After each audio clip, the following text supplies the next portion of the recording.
And our blue Terran representing Team cZa, we're going to have a Seohan, and then his teammate going to be spawning as our purple Zerg. We have Munchla, and then their opponent's going to be spawning as our yellow Zerg, or our yellow Protoss.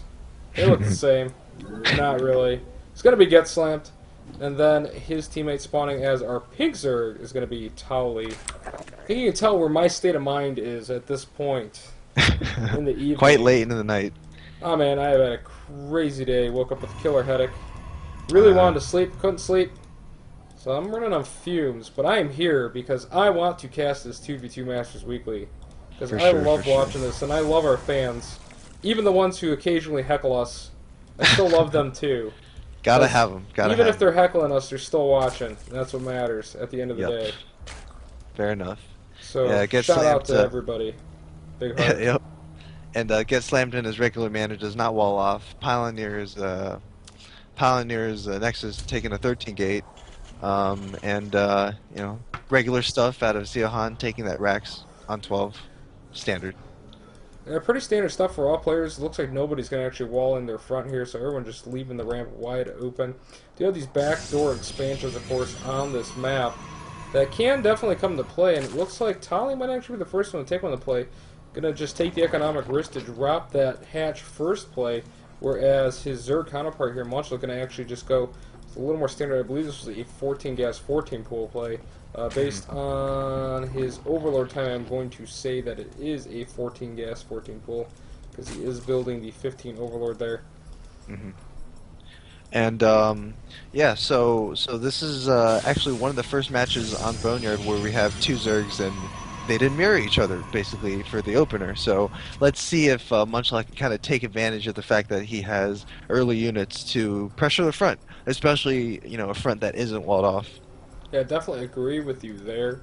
You see the initial scouting Overlords getting sent out by both teams. Going to do a little chest bump here in the center of the map as they pass. Actually going out of their way to go towards each other here, just to make sure that they do actually do that. And then they're going to kiss, mwah, and now they will There move it is. on. Yep. And I And will move on as well. oh, the interesting move out of Siohan taking the basically two racks pressure, two racks expand almost. He might drop a third racks, but I don't think he will anytime soon. But anyway, yeah, the reactor first two racks, most likely, like TVP build basically. A handful of Marines, one or two Marauders with conch shell, and probably bring a couple SCVs too with that push. Yep, definitely is going to be doing that. We do see a tech lab now getting thrown down on that second barracks. Marines on the way. Obviously nothing out of this tech lab barracks just yet. Handful of Zerglings moving forward here by Munchley, just kind of scout out what their opponents are up to. We'll see that basically just got a sentry and a single gateway right now out of Getsland.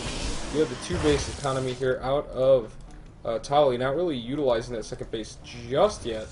Also building a Baneling nest and throwing down a spine crawler, so major defenses going down. And Getsland's going to throw down just two gateways, it looks like.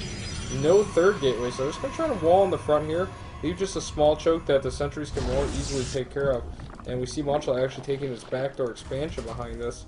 So a potential pressure gearing up here, of course, for Seohan and his teammate of Montreal. But Montreal really doesn't have a whole lot to offer to this battle just yet. We see Evolution Chamber and Expansion away, kind of econing up right now. I'm really sure if Seohan and Montreal are 100% on the same page right now.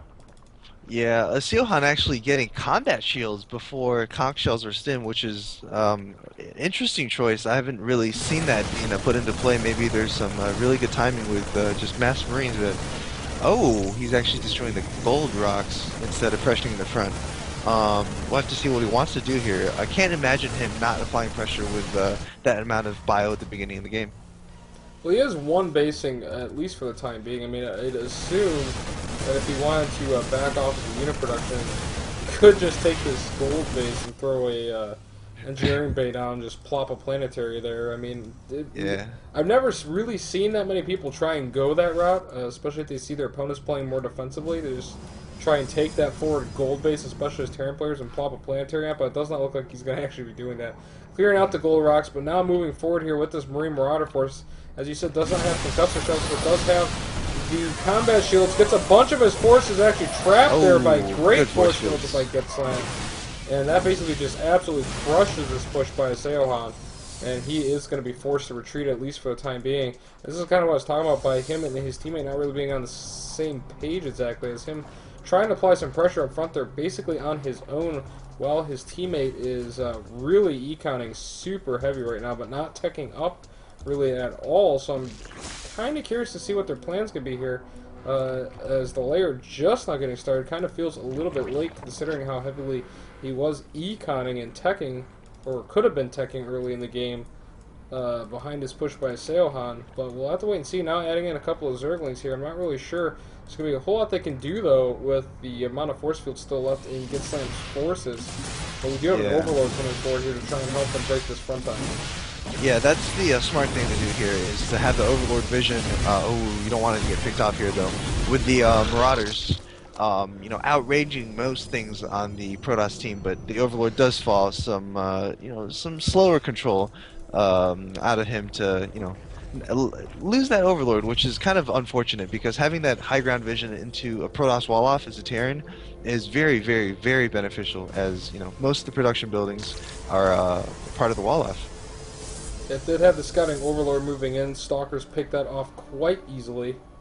And right now I'm just kind of waiting to see exactly what each team is going to do. Lair is already up here for Tali. Has started the Baneling speed to go with his Lings and Banelings.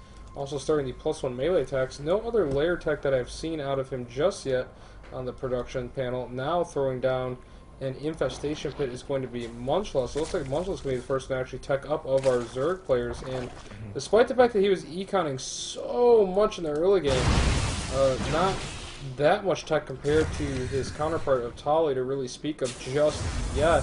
We have a pretty big push out moving forward here by Getslam, basically just on his own. So it looks like both teams, just with their T and P counterparts, doing a whole lot of the pushing at this point in time.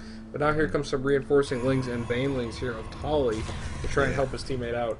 I do like this +1 melee attack and Baneling speed, as Getslam does poke the front a little bit, but oh, the Lings might get caught. They're going to go for a big Baneling bust here to try and knock this front down, but the Banelings actually not able to get through their own forces, and a little bit of missed micro there, I would say, with these Banelings. Now the Banelings finally able to get through, and a lot of them, though, getting wasted on the front there without really hitting a lot of units, but they are still going to be able to break into the front here. You see Munchla bringing all of his queens, trying to throw down transfuses like crazy to try and micro to keep themselves up. Seohan trying to reinforce in some units, but it looks like Getslam and Tali are going to be able to break through, and Seohan and Munchla are going to go down to a very fast 0-2. I do not see what they can do to recover from this. Yeah, that was, you know, good force field play, great timing on that push too. You know, the Baneling speed and the +1 melee attack finishing just as they hit. Very, very nicely done. We do not see Munchla doing his best to try and hold on here with his teammate Seohan, but not really a lot of production by Seohan, basically getting his units killed as they pop out. And there's the GG by Seohan, just waiting on the GG, and there's the leave by Munchla, and that means that Getslam and Tali are going to go up 2 games to none.